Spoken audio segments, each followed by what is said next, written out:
This film opens with a view of the skyline of New York from the boat on which Dorothea Kaufmann arrived in 1934 from Germany. Here is Dorothea Kaufmann, my mom, arriving alone, age 19, beginning her great American adventure, an immigrant from Hitler's Germany. In those days, family and friends were allowed to board and greet the passengers. So you see her uncle Ernest Lilienthal welcoming her, and Miriam Elson, and all the well-wishers waving from the dock. Here again see Miriam Elson and Uncle Ernest and their happy reunion with Dorothea on board ship. Now here's another view again of her waving, and this must be the brief shot of the greeters from the large steerage. Here we see an unidentified woman romping with delight to see a horse and carriage on the same street while cars are whizzing by.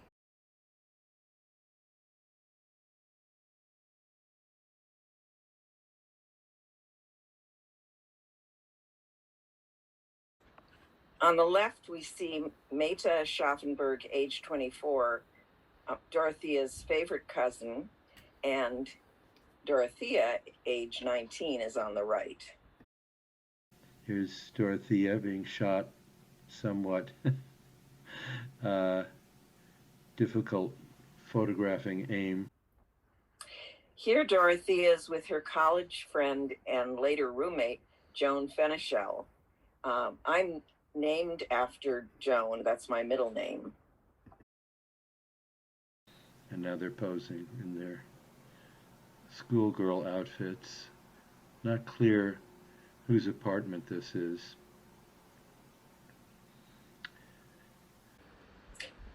Affectionate, playful cousins Meta and Dorothea later became roommates in their first apartment, which was in Manhattan. Mom came to America not only to get away from the impending danger in Nazi Germany and her strict protective parents, but to study for and get a master's degree in child guidance from Columbia Teachers College. As a young woman getting to know New York City, she was looking forward, not looking back. All of these streets and buildings are in and around her Teachers College campus on Manhattan's Upper West Side. The park is Riverside Park, the border of the Upper West Side, overlooking the Hudson, which is where Mom and Meta lived.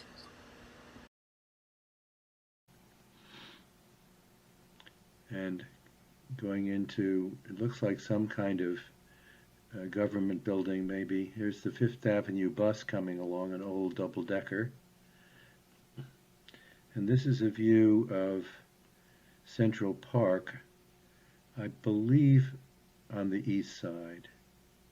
And now these are some shots taken by Dorothea. We can see her interest in social issues. Here she shoots an old man with a basket, maybe his lunch or picnic basket.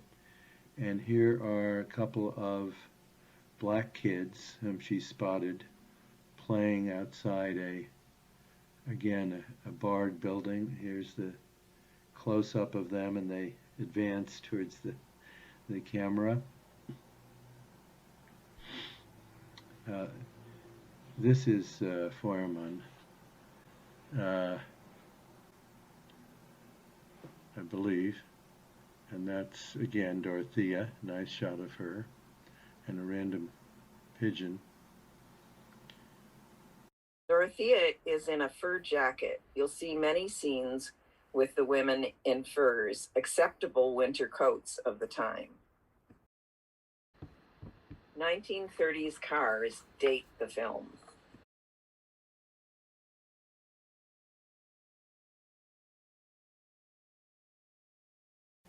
And again, we see Dorothea's interest in children and their activities. I'm sure these are not related to her. These are random kids enjoying this big snowfall. in New York City. I believe this is Grant's tomb, in the northern part of Manhattan, and now a view of the George Washington Bridge and the Palisades across the river in New Jersey. It's winter, ice flows on the Hudson. I don't know if we would see that anymore. Here's the walk along the Hudson, snowed under. Again, double-decker buses. People walking in the snow. Kids building snow forts. That hasn't changed in 80 years. And now we're at Four Hills, the place where every family member entered America, welcomed for however long they wanted. All returned to this family home for weekends and summers, and our 3 generations celebrated holidays there for decades. Ernest made the entry into America comfortable due to his kind and endless generosity made possible by his success in business. Unlike the others, he came to America in 1911 to make his mark as a young man of 21. Ernest received a financial stake from the family with the guarantee that those funds would be returned to his brother Carl and his sister Meta and her banker husband Otto if they had to leave Germany. He established Art Color in New York City, a successful printing business, the first in the world to use a color printing press. He recreated their family's elegant and charming German lifestyle at his estate known as Four Hills in New Jersey, starting in the 1920s, even rescuing the family's servants from their hometown in Mönchengladbach to work at Four Hills for the rest of their lives. In 1938, Ernest began supporting his brother Carl, who fled the Nazis, penniless, to Britain. Carl was later imprisoned simply because he was a German living in London when the British joined the war. That same year, Ernest welcomed and supported his sister and brother-in-law, Meta and Otto Kaufmann, my grandparents, to Four Hills at a time when Jews were not allowed to take money out of Germany. Smoking a cigar. This is the trellis on the way down to the formal garden at Four Hills. There were box hedges in the summer that may be just getting started. And now we have, again, I think we have Dorothea and, let's see, that's Afa on the left. This is Tante Meta, my great aunt. Tante Meta was Ernest Lilienthal's wife. She was divorced and married him. She had 3 children, but no children with Ernest.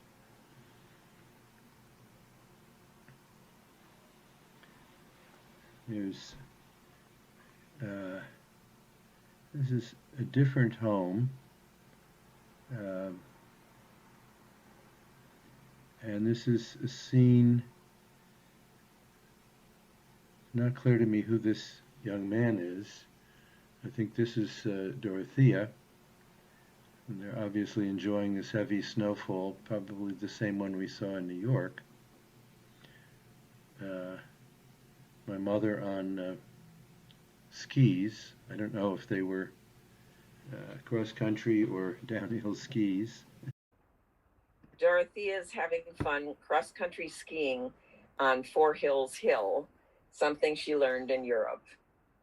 I believe was just outside,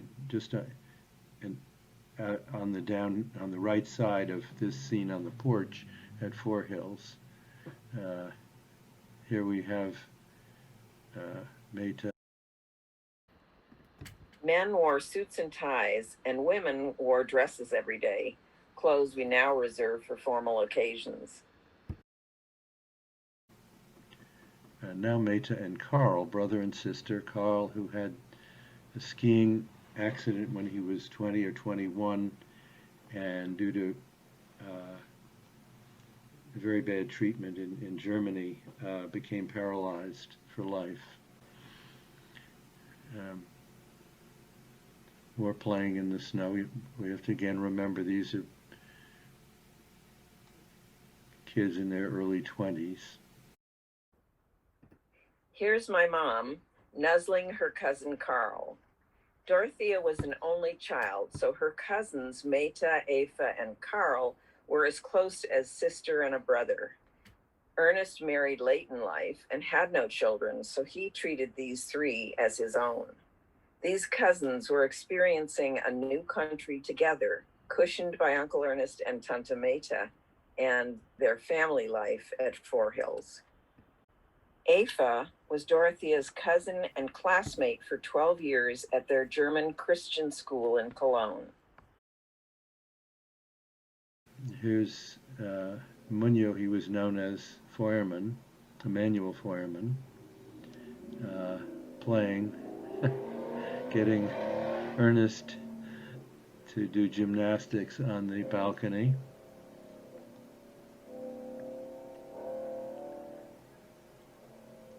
I think this was Tante Meta briefly seen there, Ernest's wife.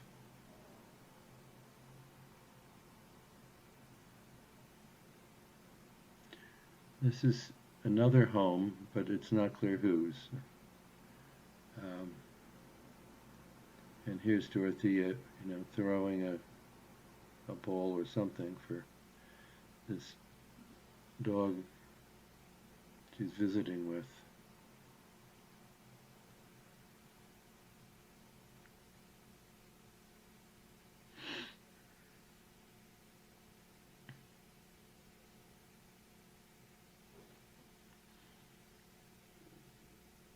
Uncle Ernest,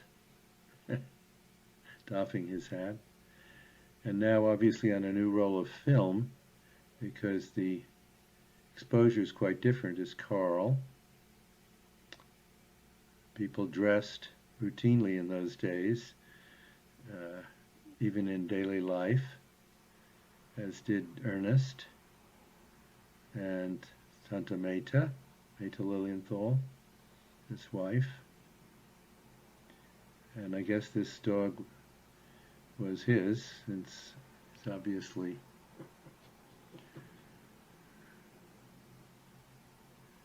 attached. Now for some reason we're back in New York Harbor. I don't know whether this might have been this may have been the maiden voyage of the Queen Elizabeth. Oh no, this is the Normandy. But I think it was the maiden voyage. There was a tragic end to this in that the Normandy was docked along the Hudson River soon after this, and while being painted, a fire started and the ship was gutted. We used to drive down the West Side Drive and go by it, and my parents would point it out to me. Now we're in Germany, and presumably in the summer of 1937 when my parents took their honeymoon there. This may be the family of the Fuchses, who were close friends of the Kaufmans and the family. Here are a series of shots. This older woman is Isabella, mother of my grandmother Meta Kaufmann. Here's Otto Kaufmann, the portly man. And I don't know whether there's any reason for this or whether they're preparing for a wedding. Here you see some rather giddy folks. This is there's Isabella and her son Ernest, whom we saw at Four Hills. Um, it would be interesting to understand the nature of this building, whether it's an official building or a residence of someone's, or doesn't look like a hotel necessarily. It's rather interesting to think that this was all in Germany. This is Tante Anna, uh, Ernest's and Meta's oldest sister. Um, Now they're at the beach, probably in northern Germany, where there's a beach on the North Sea. Now we're back, probably again in Cologne or Düsseldorf, which was the home of the Fuchses. Croquet game is going on. That's Otto Kaufmann, who was to leave. If this is 1937, he was going to immigrate at the end of that year to the United States.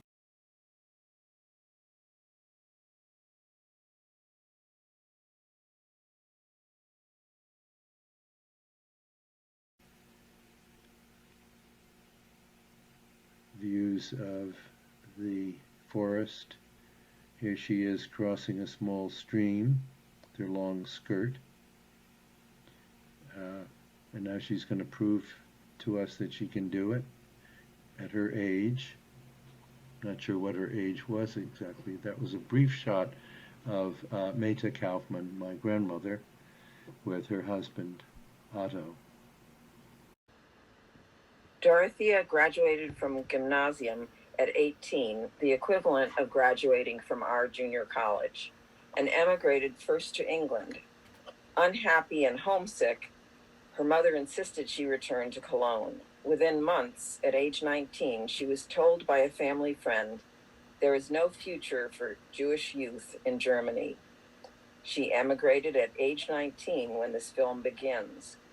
Dorothea told her mother she was only going for a visit to her Uncle Ernest's in the U.S., despite the fact that she knew she was actually leaving her homeland forever. I think this is the home of the Fuchses. I believe I visited there after the war. They lived in a small town outside of Düsseldorf. Like many cities, Düsseldorf was bombed extensively, but living in the suburbs, they were spared. This is Dorothea, looking very happy and confident. You saw her with a woman with bobbed hairdo, light hair, and I think that was her best friend, Zuse Fuchs, after whom Susyn is named. This is her, my grandmother, Dorothea's mother, Meta Kaufmann, with some favorite Siamese cat. And my mother decorating herself with camellias or some tree, and here she is with her friend. And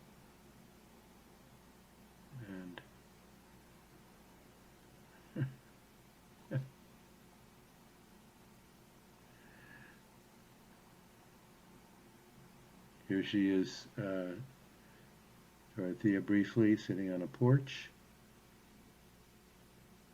I don't know whose property this was, obviously beautiful forested grassy area.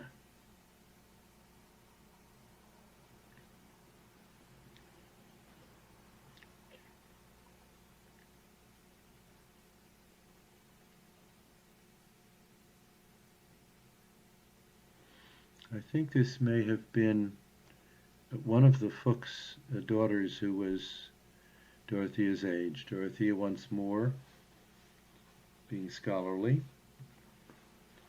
She attended the Humanistische Gymnasium, the humanistic high school, studying Latin, Greek, chemistry, mathematics, to a fairly high level since gymnasium went through the equivalent of junior college. One graduated at 18 or 19.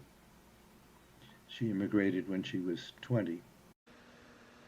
Dorothea and Gabriel were married by Gabriel's father, Rabbi David, at Gabriel's parents' Chicago home.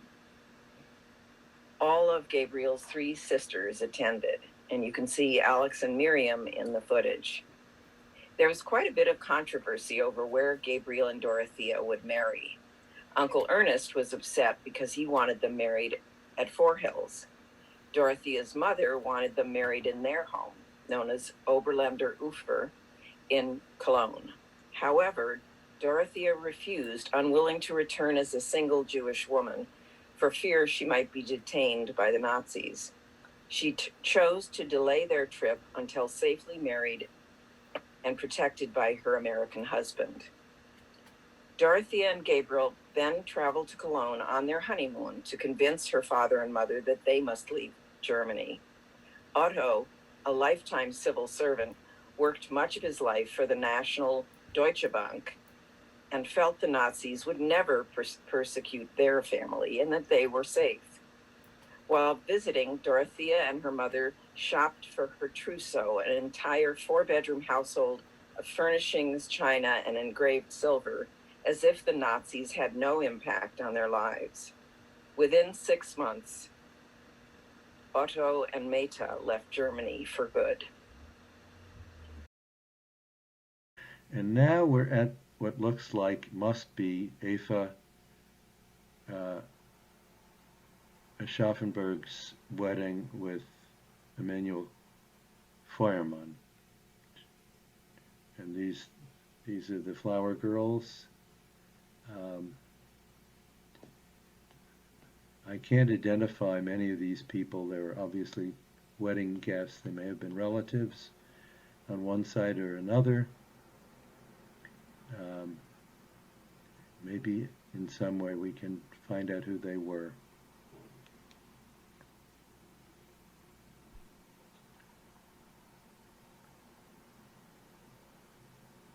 A patriotic shot. Now we're in the harbor, New York Harbor, again seeing the skyline. The Statue of Liberty briefly, the streets of New York, Radio City Music Hall, Carnegie Hall. I think this is near the Russian Tea Room, which still exists. There's the entrance to Radio City Music Hall. Now we see briefly again, that's Alex Elson walking with Meta, I believe. That's Gabriel, my father, and that's my mother. So everybody gathered, I guess, for some event or just for my parents' wedding in New York. And the happy couple standing together, posing for films. Now they're going in. They may have been married in City Hall, and that may have been where they were going. I suspect they went to Chicago and went to the summer place of the Elsons in the Michigan Dunes. I think it's my mother, unless it's Miriam, but the film runs out. And now we flash to several years later, because this is Ricky Almond with his father learning how to roller skate. He looks to be about, 5? And despite the rain, he improves in his ability. This would be in Washington, D.C., and indeed now he's in school. This is shot, I'm sure, at the playground in Green Acres School. The active one here is Ricky with his friends Chucky Miller in the dark outfit, and I think Peter Bodenheimer is the third friend. The three of us were good friends at this age. Chuck died within the last year. Oh, this, however, is, I believe, a different scene because that was a brief shot of Phil Ralston, who was about a year younger than me and has also died quite a few years ago of cancer. Shots of more children. Shortly after arrival in 1934, Dorothea's Uncle Ernest and Tante Meta took her on a 2-month journey by boat, train, and bus to Alaska.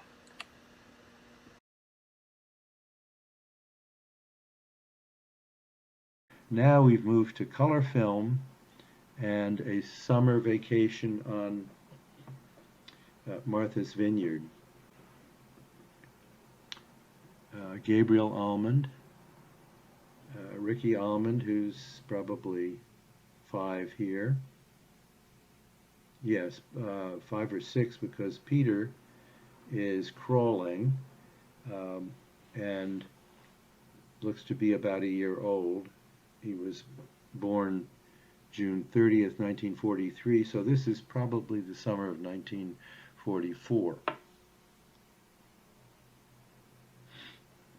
Gabriel once again getting tanned.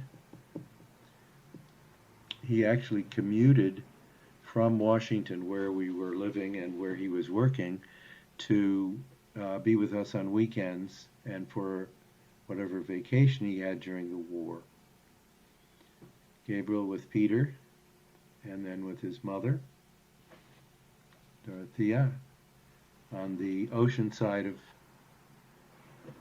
Martha's Vineyard. There were also freshwater ponds that were swimmable.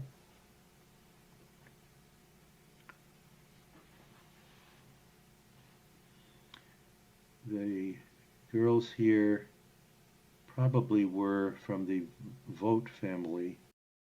Rick and Pete enjoyed digging bathtubs in the sand. There's Gabriel, Ricky, and Peter working on rowing, setting out on the pond. This is a brief view of the pond. And here's Ricky very busily trying to push off the the boat offshore.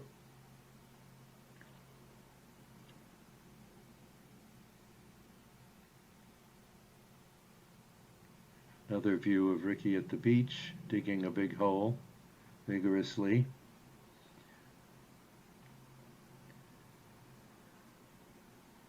Showing his handiwork, and then inviting various guests into the hole to sit together.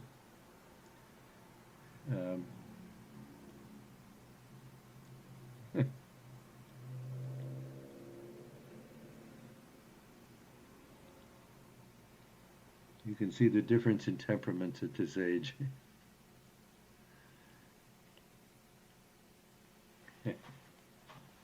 Peter playing his part in things.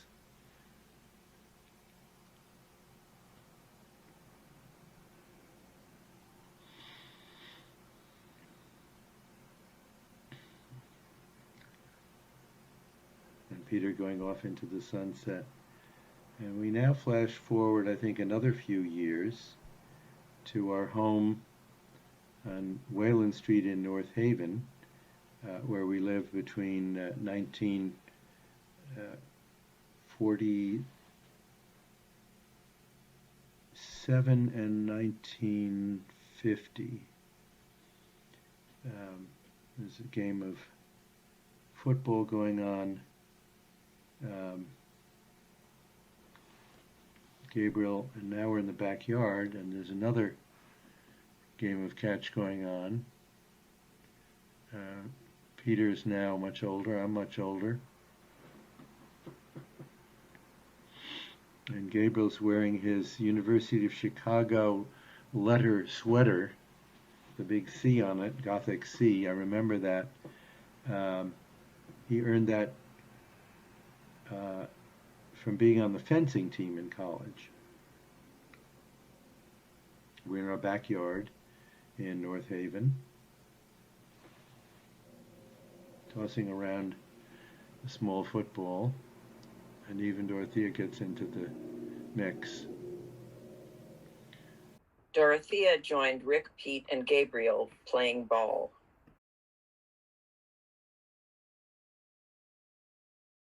It's Peter making a good catch at an early age. Rick throwing the ball. Gabriel pitching the ball sidearm.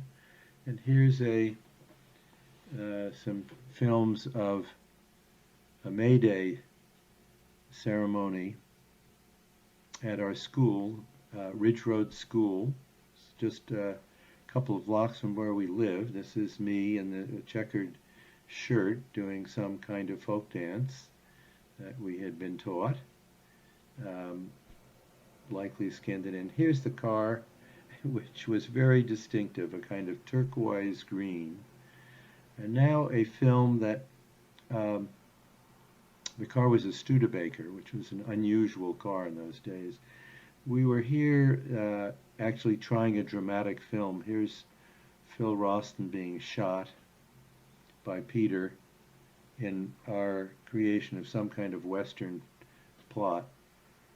Since we didn't have sound, the plot isn't that completely clear, but there's obviously been a shooting, and Peter is having a rendezvous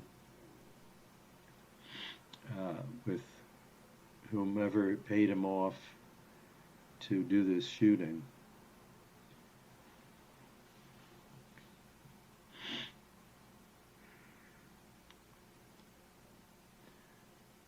He's paying him off for the deal. You can see the car in the background. And now Phil Roston, playing a different part, is setting up some kind of plot in which the fall guy is going to be Peter, I think. This was supposed to be a shot of the note, but someone didn't realize that the viewer is different from where the lens is on the camera. A fight breaks out. Phil takes out his gun and shoots Peter. And then places the note on Peter to incriminate somebody. It's not clear who and what the plot is here, but he's wiping the fingerprints off. Throws the gun in the grill. Rick shows up, and there's some kind of fight, and the film ran out. And now I think we're at Clam Island, which was an island off the suburb of Brantford, and Rick and is here after catching porgies out in Long Island Sound from the motorboat. Here's Susyn for the first time. She was probably 8 or 9 months old. This was summer, would have been the summer of 1951. And here she is at 2 or 3 in various outfits. With a friend, with their doll carriage. I'm not sure who the other little girl is.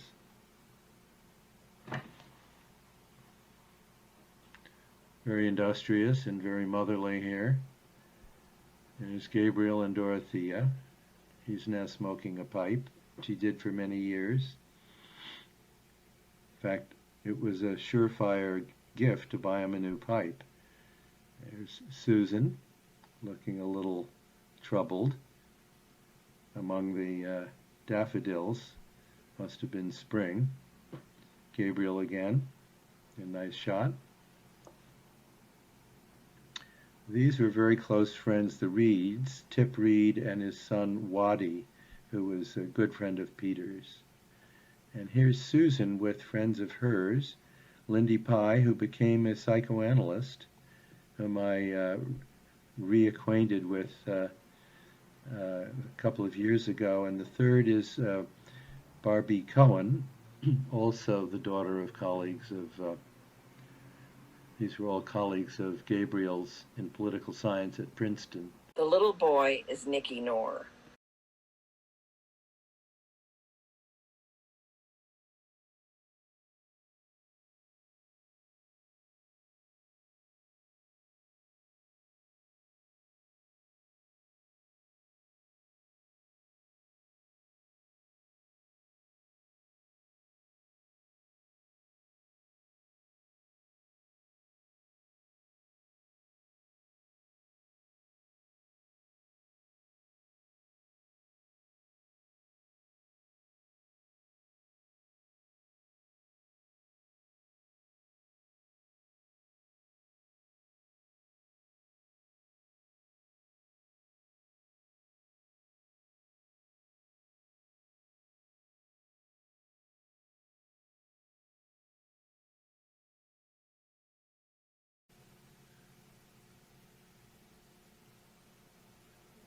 Some sort of event, everybody's in white shirts and ties, or white shirts and outfits, but I'm not sure what the occasion was. And now we harken back to the wedding in 1937 for the last shot in this film.